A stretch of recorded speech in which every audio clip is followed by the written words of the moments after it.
Welcome to the Choir Conductor Podcast. Each episode features a conversation with people in the choir or music education profession.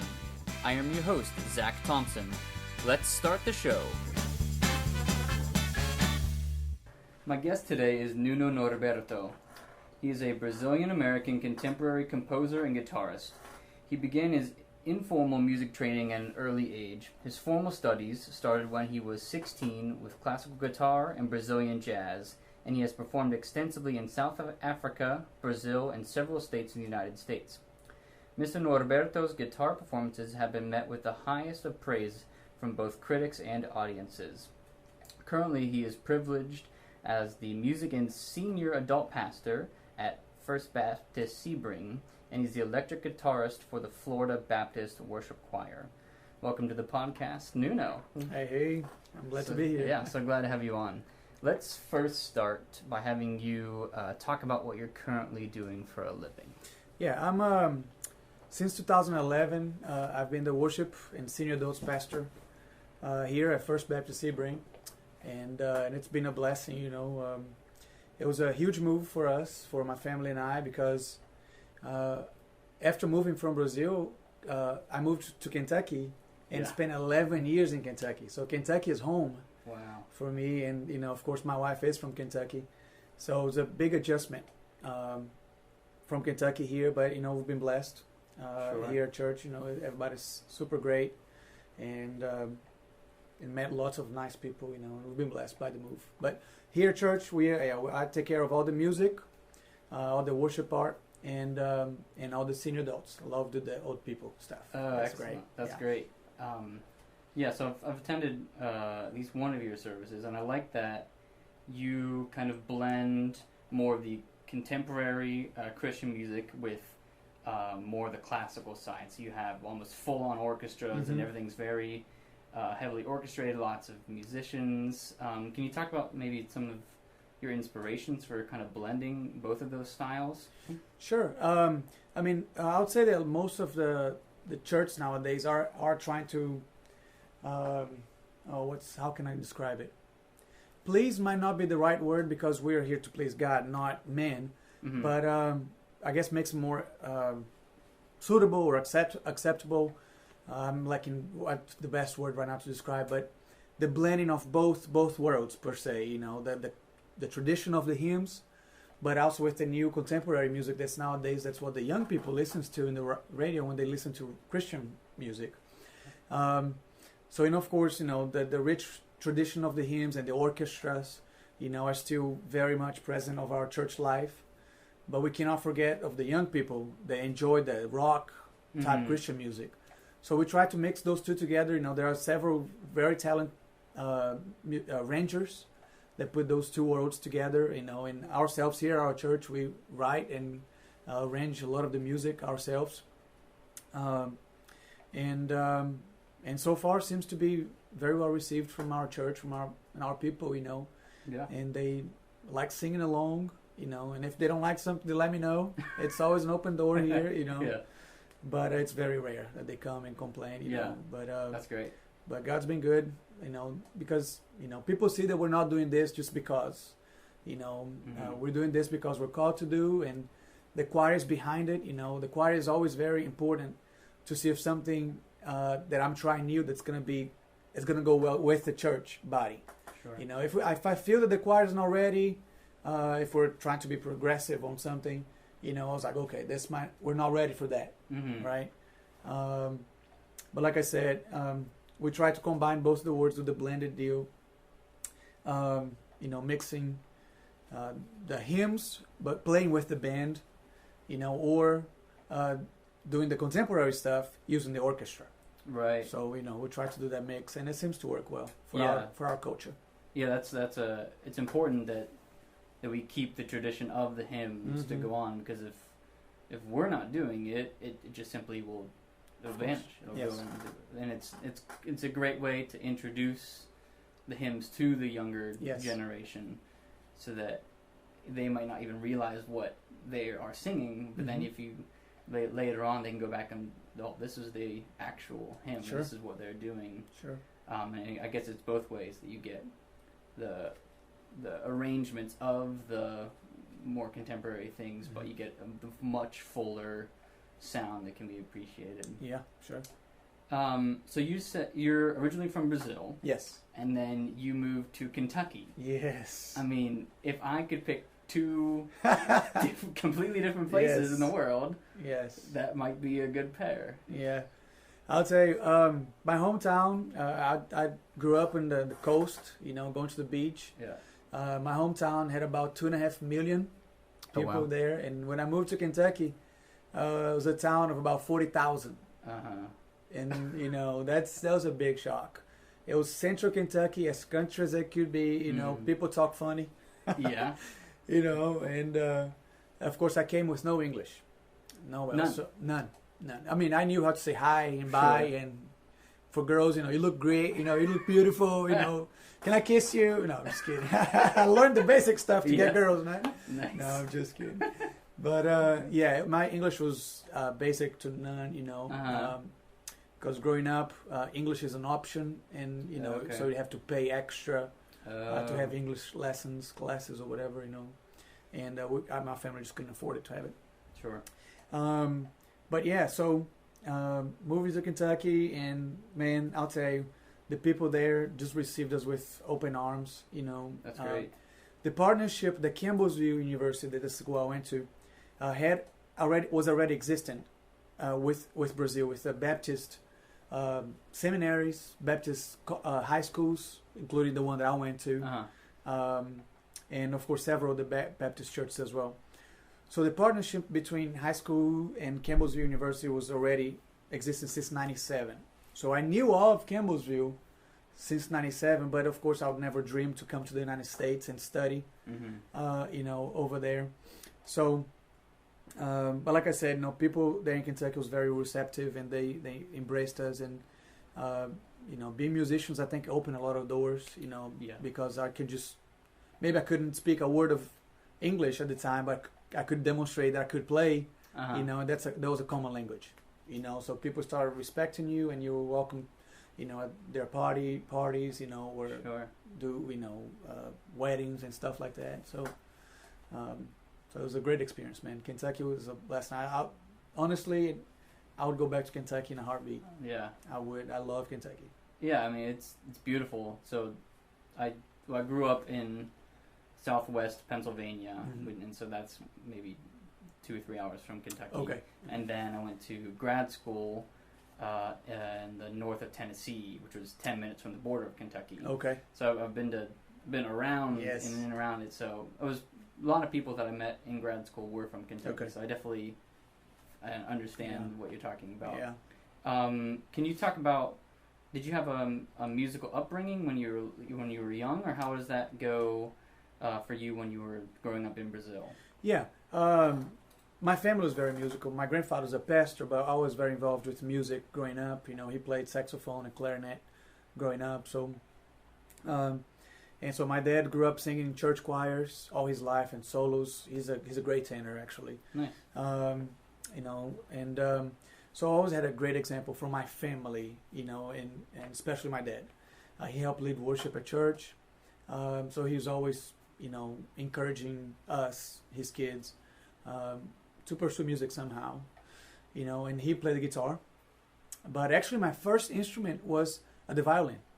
When I was 7 years old, I played the violin, played for about, 6 months to a year, but I like literally abandoned it. I mean, my next recording in my mind, memory of playing another instrument was the guitar when I was 15. Oh wow! Yeah, that's a huge gap. I remember singing at church, choirs and stuff like that. But there's that huge gap of instrumentally speaking, from when I was 7 to 8 years old playing the violin to when I was about 15 years old picking up my dad's green guitar.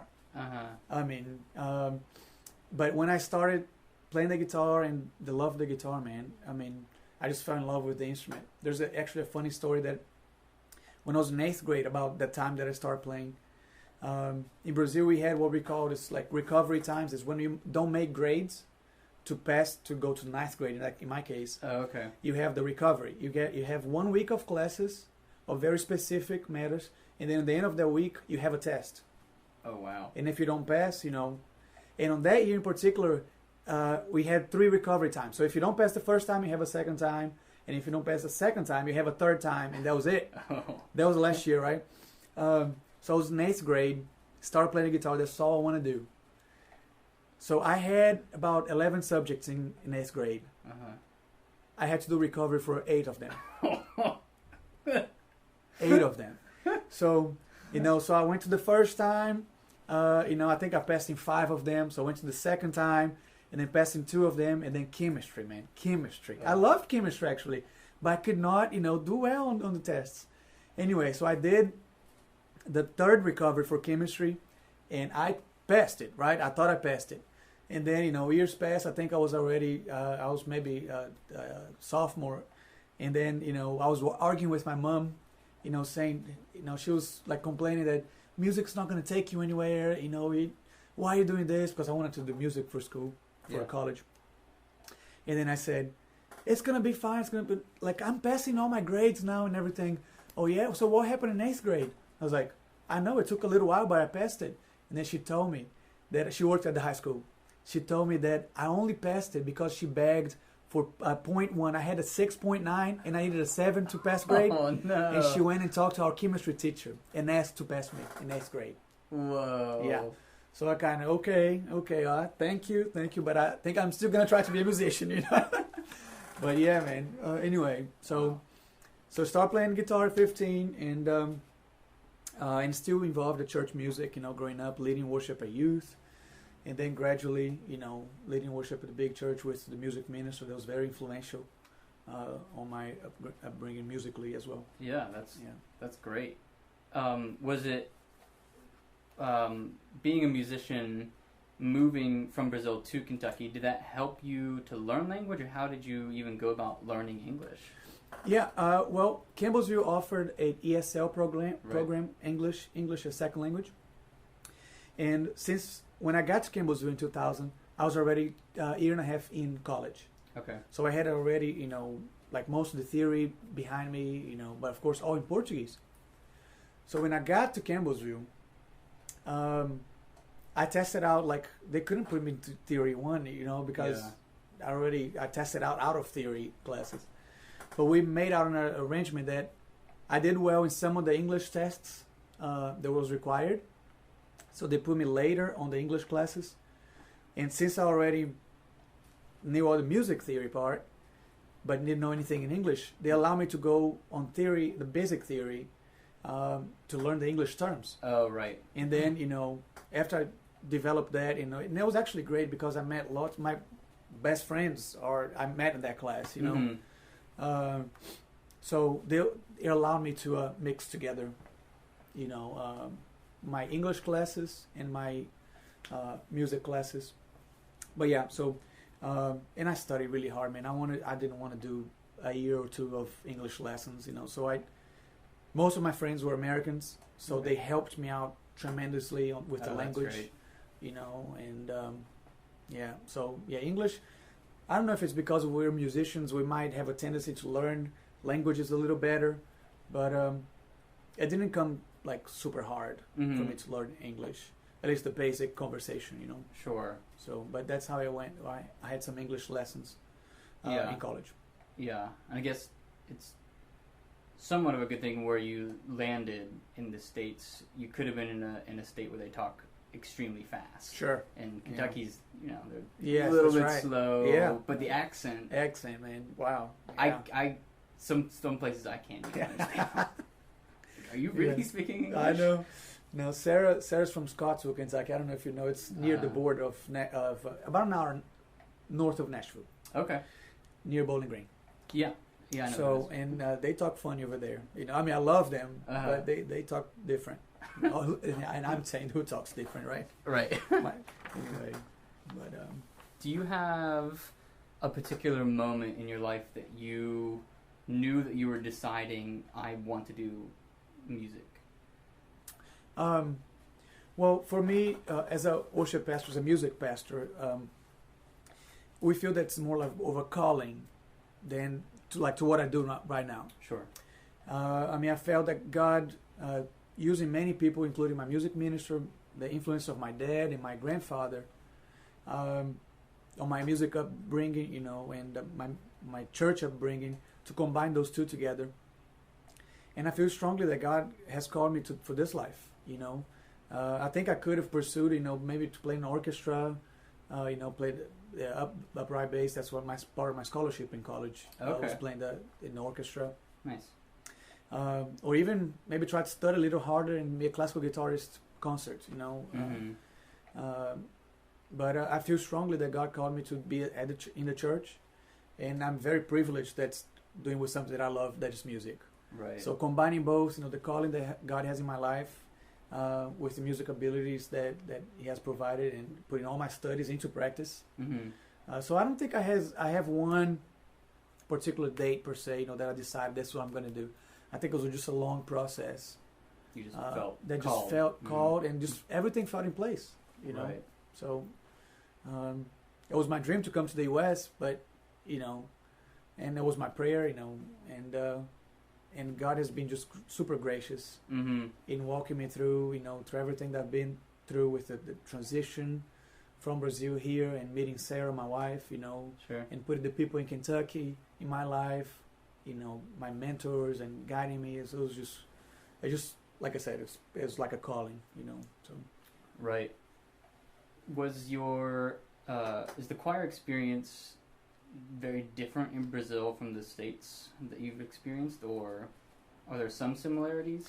I think there's a lot of similarities, you know. Like I said, in Brazil, I remember being on the other side, right? I remember being part of the choir, just singing, Sure. yeah.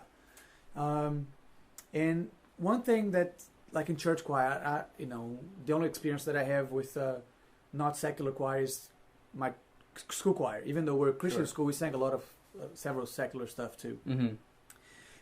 So the main difference that I see in church choirs back home in Brazil and here is it feels that we sing with a little bit more passion. You know, Brazilians sing with a little bit more passion. Yeah. I'm not saying that we're more Christians than Americans. That's not the case at all. At all. But it feels, at least in the white Baptist church, you know, the Southern Baptist church, and it feels a lack a little bit of passion. And I try to, you know, here at our choir, you know, I try to teach that, you know, every Wednesday, you know, to sing with passion. You know, again, I don't want to say that we're less Christians because we don't put our emotions on our sleeve when we sing, but it feels that Brazilian people do that more often than the regular white American church do, you know. And that might be cultural. Sure. Just from it just might be that it because you are a Romance language, and I guess your culture might just be more passionate, and a lot of places in the States, especially just white, somewhat conservative, I agree. Americans they're very I don't want to go too much. You know. You're right. And but that is interesting. There is that difference. Did you sing? Do you remember singing in any other languages in Brazil, or was it always just Portuguese? You know, we sang some of the African songs, you know, but rarely we did anything, you know, in other languages. Yeah. Just because, again, it was mostly church stuff, you know, and we tried to sing in the heart language, you know. Yeah. And, but sometimes we'd sing in African, you know, just like here. You know. Sure. Have you taught your choir here any Portuguese? Not in this choir. We sang actually in Spanish and a little bit in Portuguese at our choir in Louisville. Okay. Yeah. We sang in a Brooklyn Tabernacle arrangement. Nice. Of a song that has both languages. Okay. To it, and they loved it, man. To today, you know, when I talk to my friends and we start talking, if language comes up, they start busting out the lyrics of the song. Because it was fun. They did a great job. You know, we took our time, and we took actually the song in tour. We went from Kentucky to Washington D.C. You know, when we sang in West Virginia, Virginia, and in a couple of churches around the Washington D.C. area. Nice. And we took it was Gloria was the name of the song, and it was fun. Nice. Well, yeah, we haven't tackled that in our choir here in Sebring yet. Right. Do you have, speaking of your tours and performances, do you have a single favorite musical experience, either as you performing, conducting, or even as you in the audience? Yeah. Well, in 2002 and 2003, I spent those summers in North Carolina, Mm-hmm. and I was part of a traveling band that we traveled mostly southeast of the U.S. It was a Christian band, and I played the bass for it. Mm-hmm. And so we did a lot of churches, and we did like a master class on worship and instrumental, and how to lead worship, that kind of thing. And that was very, very beneficial to what I do today. So I remember that, doing concerts, or teaching. But one in particular is when we went to South Africa for 2 weeks, and we toured. Cool. We kind of did a triangle travel around South Africa. And it was cool that I got to drive, because I was the only one that could drive stick. Oh. So it was fun. We did several churches in South Africa. Most was Methodist church, and that was a lot of fun. And but on the other side, being on the audience part, several years ago, my wife and I went to Boston, and we had the chance to go see a Boston Pops concert. Oh, cool. And on that day, John Williams was conducting his own stuff. No way. Yes, man.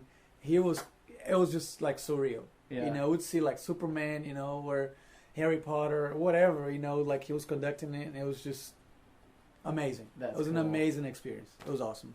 So I think those are two highlights for me personally, on both sides, kind of, in the end.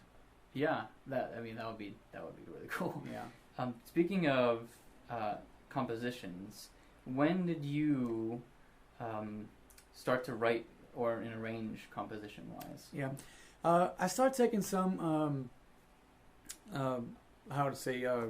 software lessons. I actually started like writing on Finale, which I don't use it anymore. I use Sibelius now to write. Yeah, that's what I use. It's so much simple, Like it. And I think that was like 98, Mm-hmm. when I was already starting college then, and I had a really good friend that actually moved to the US too, that started teaching me that stuff, and he was already super good doing that stuff, and the interest in starting me. So I started writing, slowly. They were terrible, but got to start somewhere. Yeah. So, but and then as I progressed after I moved to Kentucky, and opportunities arose, for me to start writing and had the performing groups. I had the string ensemble or choir, small groups. Did a couple solo pieces or guitar, and since it's my instrument, Sure. and trumpet or clarinet. So I started giving to my friends. Hey, can you play this? Can you play this? Does this sound right? Does this sound wrong? Whatever. Fingering, that kind of stuff. And then when I graduated from my undergrad, Dr. Geddes, he was the dean of the School of Music, a great mentor of mine. He's still friends to today. He offered me a full scholarship to study composition. Wow. At Campbellsville. So, and how would I say no? Free masters.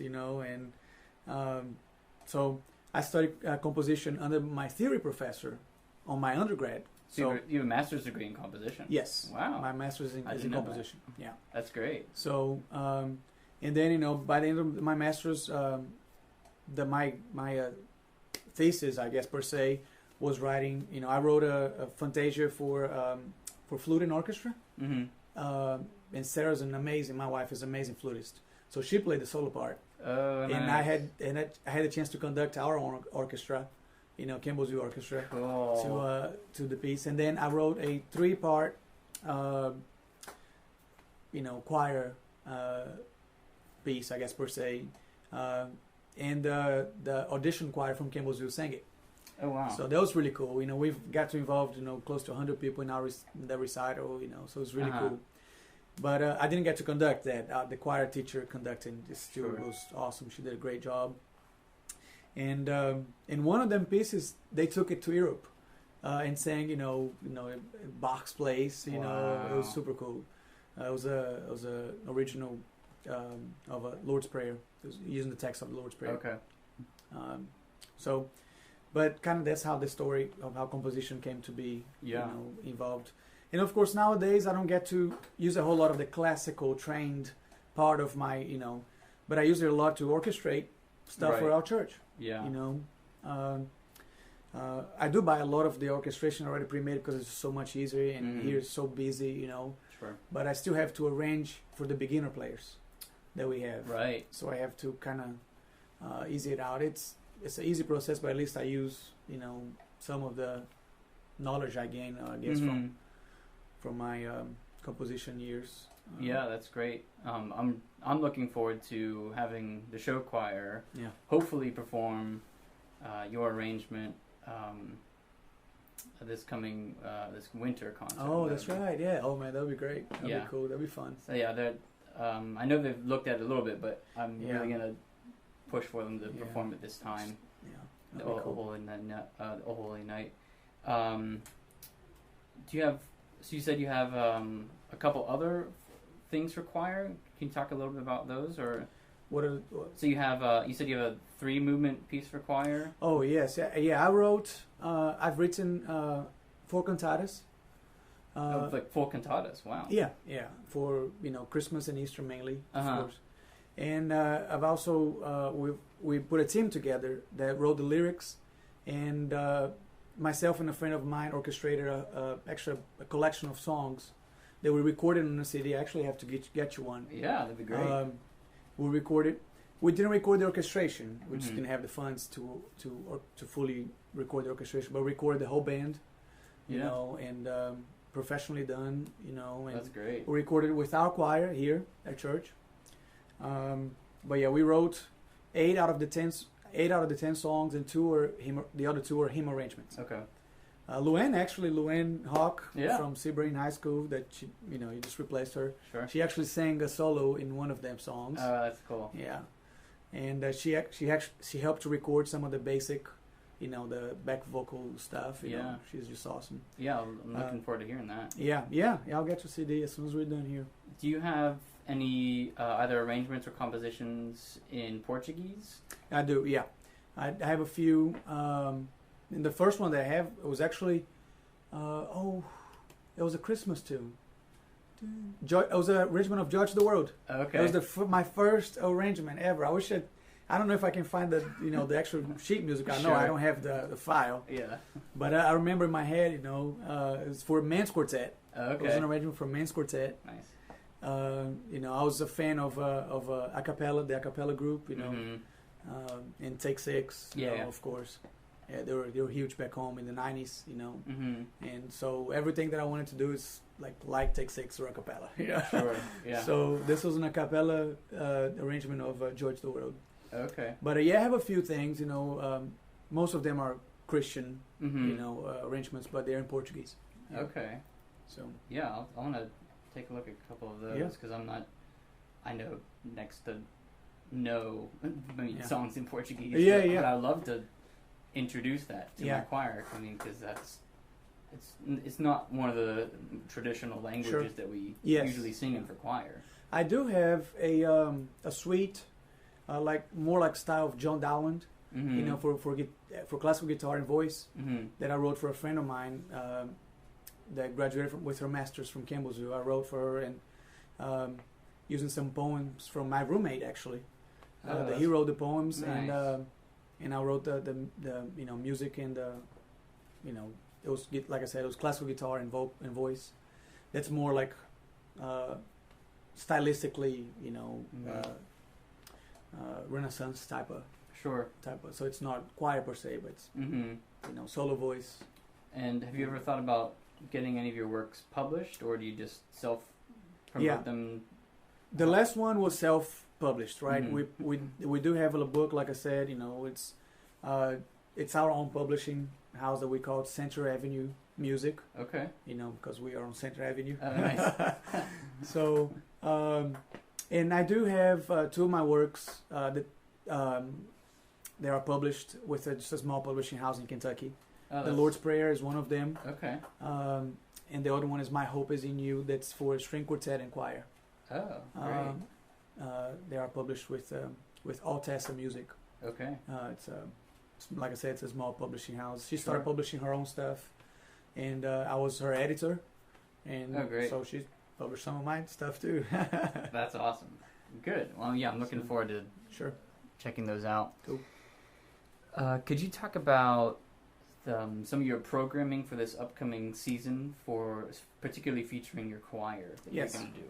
All right. The first one that's going to happen this year is October 16th, and it's going to be a combined program with 3 other churches. Mm-hmm.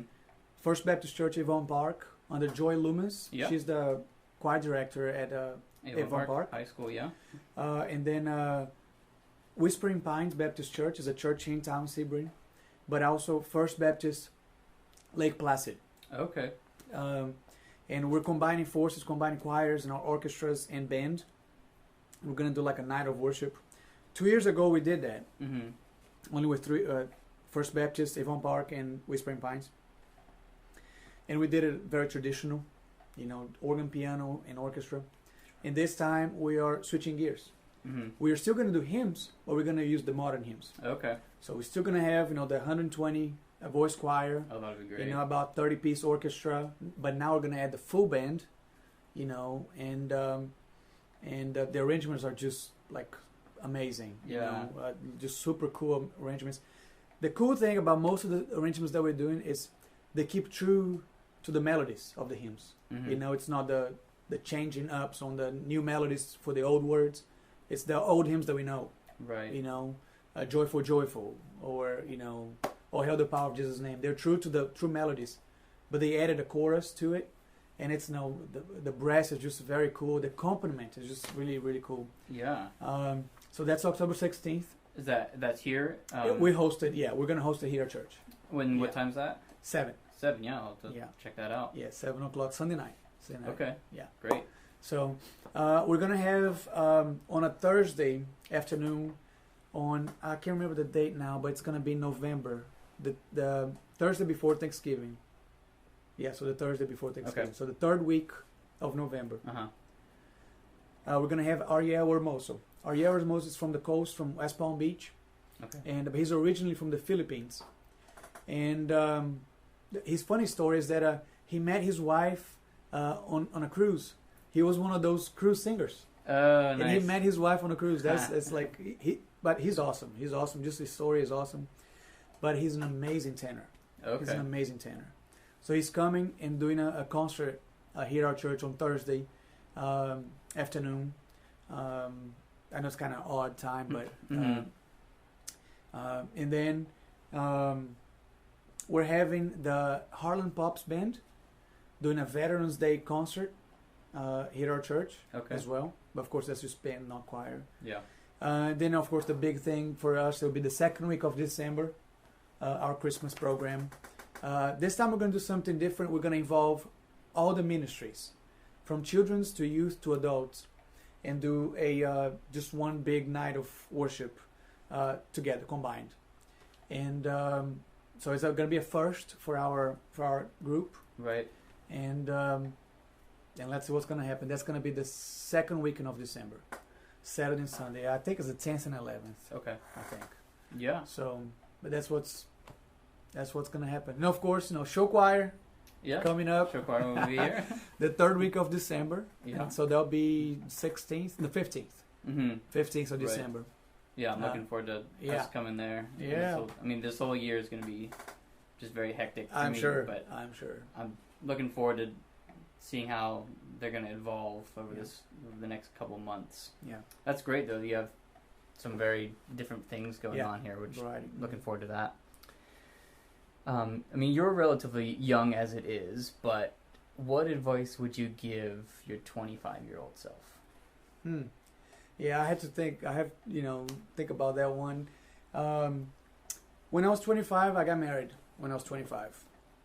So I think if I had to give an advice to when I was 25, I hope would have been that to just try to learn a lot more. I would have spent a lot more time on the on the practice room, because I think I slacked a lot when I was 25, just because life was getting into me, I was full-time job, finishing my master's, start to work at college level, and so it's starting to get busy, So so that means that my practice time was a lot less, I probably would have told myself to travel a lot more.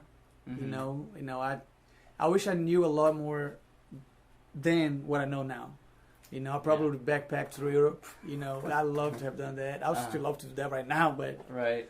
3 little kids makes it a little hard. Yeah, that's true. And of course, my wife. I would say to myself not to stop learning. Keep learning. Keep learning, man. I mean, and if you have that skill, whether it's the vocal skills, in my case it was classical guitar.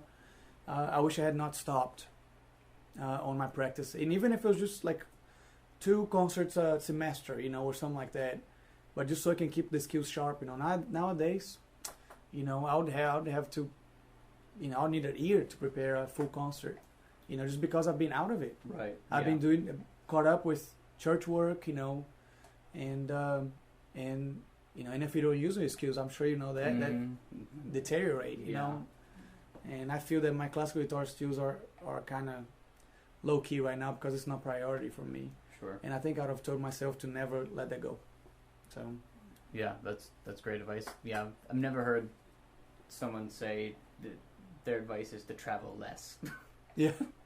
Everyone's always saying travel really does change you. Yeah. And I think that music especially is a great way to get you or even force you to travel. Yeah. And it's, as you've already said, a great way to break down some barriers. Yeah, for sure. Whenever you arrive. Yeah. Did I say travel less? No. Okay, good. Okay. I was about, he misunderstood from my accent. No, you did. No, yeah. I said, no one's ever said that. Okay, good. Yeah. Oh, that would be funny. Oh. Do you have a favorite app? Yeah, I used, there's a specific app that I use every week. Not only me, but our team here at church. Sure. It's called Music Stand. Okay. Music Stand provides you a place to put the music they use on Sunday mornings. Like Fourscore. I don't know if you've heard Fourscore before. Uh-huh. Yeah. Yeah. So it's Music Stand. It's very similar to Fourscore. Okay. You can mark your music. If you sync Bluetooth with a foot pedal, it changes the pages for you. That's pretty cool. And I can communicate with my team through Music Stand. So it's the app that we most use. Personally, I have an app called Amplitude, which is Amplitude has actually several kind of spheres of that app. It's mainly an app that provides you guitar pedals. Okay. Yeah, so you get something that's called iRig. Mm-hmm. You put it on your iPad or iPhone, and then you just make up your own guitar gear pretty much, on the app digitally, exactly. But also Amplitude does, you have that that you can slow down. There's a feature that you can slow down a song, so you can practice. Great. And I've done that a lot because since I play electric guitar for that group that you mentioned earlier, the Florida Worship Choir. Sure. Some of the stuff is pre-recorded, right? And most of the solos are done by professional people, and I want to imitate as much as I can. Yeah. So I use that to slow down, hear what they're actually playing, and then learn myself. Oh, that's great. How to do it, because there are some fingerings that it just makes sense when you kind of go slow. Mm-hmm. Anyway. So, but yeah, I like Amplitude a lot. You can do some recording there, That's great. And yeah. And from what I've seen, you are moving rapidly towards almost all digital. So most of your team reads off of iPads and everything's synced. You found a lot of advantages of doing that? Sure. Versus traditional, just a piece of paper. Yeah, well, of course, just the hassle of having to print and reprint, Mm-hmm.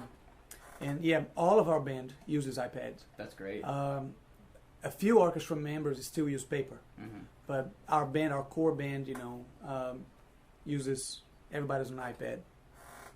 And the beautiful thing on the iPad too of this particular program is, after I load the full arrangement,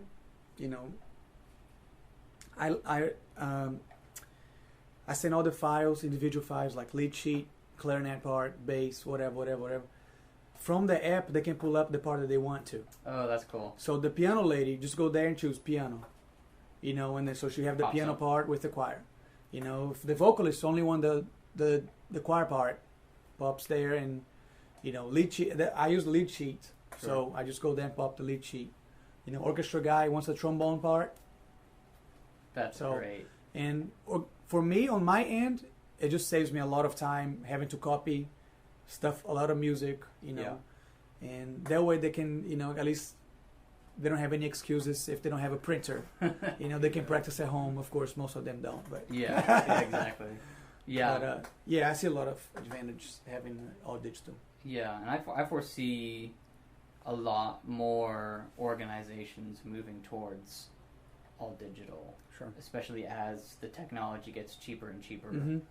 so that even some choirs will eventually, every single one of their choir members have the iPad. Yeah. Everyone, it just makes. And then what I've noticed is that some conductors will make all of their markings on their score and then send it out as a PDF. Really? Okay. So that they don't have to cool. waste time saying in rehearsal. Sure, well, sure. Put the breath on Yes. this. It's just already Yes. out there. So that's some great advantages for that. Yeah. Do you have a favorite book? Yeah, I do. It's actually a non-musical book. Sure. It's actually a pastoral type of book. It's called Dangerous Calling Okay. by Ted Tripp. And it's a book that it's very like hands-on and right on your face type of books of just being careful with the ministry that you're called to. In our case, we just got to be careful not to go to the motions as a pastor. Right.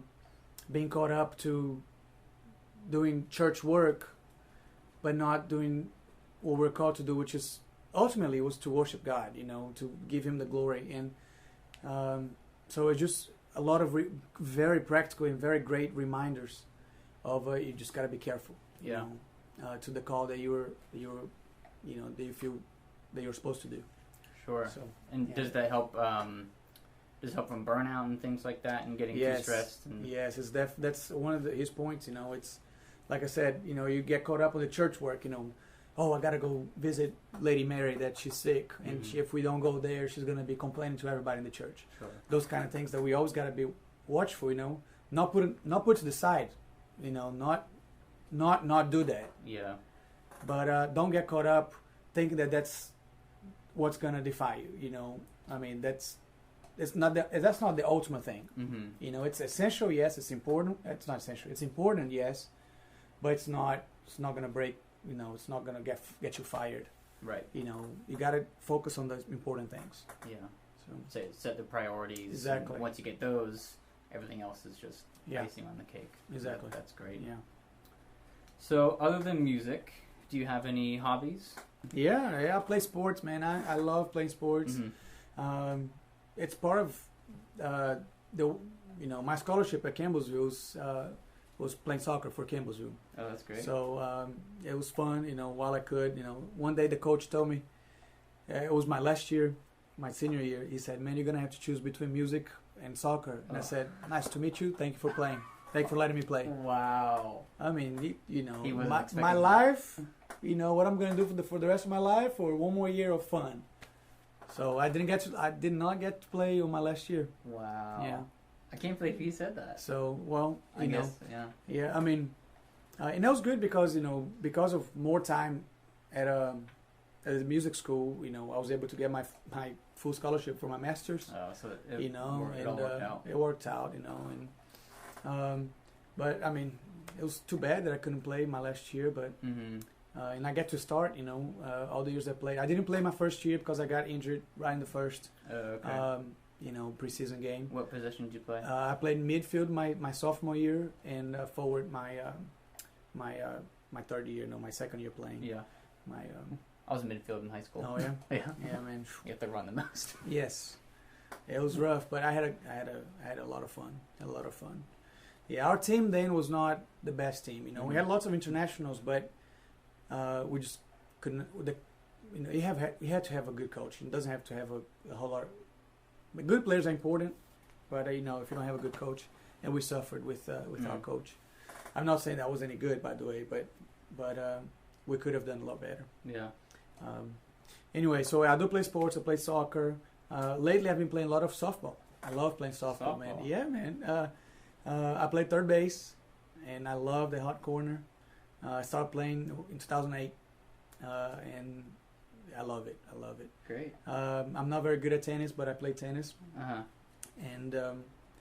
And it's weird to say, but I went farther in volleyball than in soccer growing up. Really? I went to the state team as a volleyball player, but never made it to state in soccer. So I wish Campbellsville had a volleyball team. You know, that would be fun. Oh, you would have been, yeah. Yeah. We did intramurals, but you know. Mm-hmm. But yeah. So, but I don't get to play much volleyball here. Right. But soccer from time to time, tennis, and you know, softball. So excellent. Well, as we wrap up, is there anything else that you would like to add or say to the listeners? Yeah, well, just wanted to say that our church has had a super partnership with the high school, you know, where you're serving now. Sure. And like we've talked before, you know, we want to continue that partnership. You know, Luann was a great friend above everything, and of course great musician. And you know, we miss her tremendous, but we're so thankful that you're here. Yeah. You know, and I think it's going to be great for our community to have, you know, a young guy like you and loving the kids for the community. And I'm sure they're going to have a great musical experience. So thank you for coming in. And I know it's big shoes to fill, but I'm sure you're going to be awesome. And of course, even before Luann, Sandra White, you know, I'm sure you're going to hear a lot of that name. And she's just been so influential in so many people's lives here in our community. And I'm sure it was the same thing for Luann, you know, filling in big shoes, and she did a great job. And we're all cheering for you. You know, well, we just wanted to, you know, and I know it's going to be a transition period, but you know, all the kids that I talk to, they already have a good vibe. You know, everybody's excited. Good. So, and we're definitely going to be praying for you, man. Well, thank you. It's a big job, and I'm sure you're going to do great. Yeah. Well, thank you, and thank you so much for being a part of this podcast. Yeah, man. No problem. Thank you for listening to the Choir Conductor Podcast. Please subscribe to our podcast on iTunes and leave a review. Go to zachthompsonmusic.weebly.com for show notes, an archive of podcast episodes, and free compositions. Have a great week.